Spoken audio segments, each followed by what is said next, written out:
കശുവണ്ടി വിളവെടുപ്പ് കാലമായിട്ടും തറവില നിശ്ചയിക്കാത്ത സർക്കാർ നടപടിയിൽ കർഷകർ ആശങ്കയിൽ.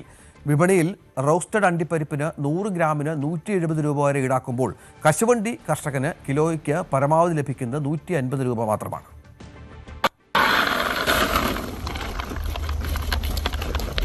കശുവണ്ടി സീസൺ ആരംഭിച്ചിട്ടും തറവിലയിൽ തീരുമാനമില്ലാത്തതിനാൽ സംസ്ഥാനത്തെ ആയിരക്കണക്കിന് കശുവണ്ടി കർഷകർ നിരാശയിലാണ്.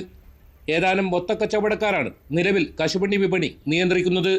സർക്കാർ ഇടപെടൽ ഇല്ലാത്തതിനാൽ സീസൺ ആരംഭത്തിൽ തന്നെ മോഹവില ഈടാക്കുന്നത് കർഷകരെ ഏറെ ആശങ്കയിലാഴ്ത്തുന്നു. നിലവിൽ 150 മുതൽ 120 രൂപ വരെയാണ് കിലോവിന് ലഭിക്കുന്നത്.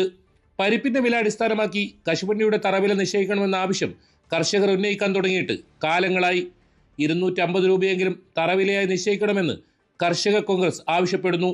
ഈ കാര്യം പലതവണ സംസ്ഥാന സർക്കാരിന്റെ ശ്രദ്ധയിൽപ്പെടുത്തിയിട്ടും അവഗണിക്കുകയാണ്. കശുവണ്ടിക്ക് ഇതുവരെയും ഗവൺമെന്റ് തടവല നിശ്ചയിച്ചിട്ടില്ല. 250 രൂപ കുറഞ്ഞ തടവല നിശ്ചയിച്ചുകൊണ്ട് സഹകരണ സംഘങ്ങളിൽ കൂടെ ഗവൺമെന്റ് സംഭരിക്കണം എന്ന് നിരവധി തവണ നിവേദനങ്ങളിൽ കൂടെ കർഷക കോൺഗ്രസ് ആവശ്യപ്പെടുകയുണ്ടായി.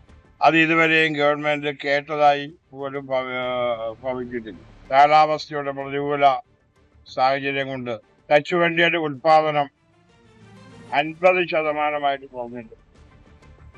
അതുപോലെ തന്നെ കൂലിച്ചെലവും ഭീമമായി വർദ്ധിച്ചിട്ടുണ്ട്. അപ്പോൾ സ്വാഭാവികമായിട്ടും കൃഷിക്കാരന് പിടിച്ചു നിൽക്കണമെങ്കിൽ 250 രൂപയിലധികം തടവല നിശ്ചയിച്ചുകൊണ്ട് ഗവൺമെന്റ് സംഭരിക്കണം.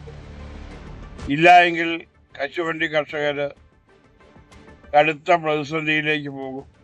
വിപണിയിൽ റോസ്റ്റഡ് മസാല അണ്ടിപ്പരിപ്പുകൾക്ക് 100 ഗ്രാമിന് മാത്രം 155 മുതൽ 170 രൂപ വരെ വില ഈടാക്കുമ്പോൾ കശുവണ്ടി കർഷകന് കിലോവിന് ലഭിക്കുന്നത് കേവലം 150 രൂപ എന്നത് വലിയ പ്രതിഷേധമുയർത്തുന്നു. 2 തവണ വേനൽ മഴ പെയ്താൽ കശുവണ്ടിക്ക് കറുപ്പടിച്ചെന്ന പേരിൽ വില കുത്തനെ കുറയ്ക്കുന്ന രീതികളും തറവിലില്ലാത്തതിനാൽ കശുവണ്ടി മേഖലയ്ക്ക് കടുത്ത വെല്ലുവിളിയാകുന്നു. ന്യൂസ് 18 കാസർഗോഡ്.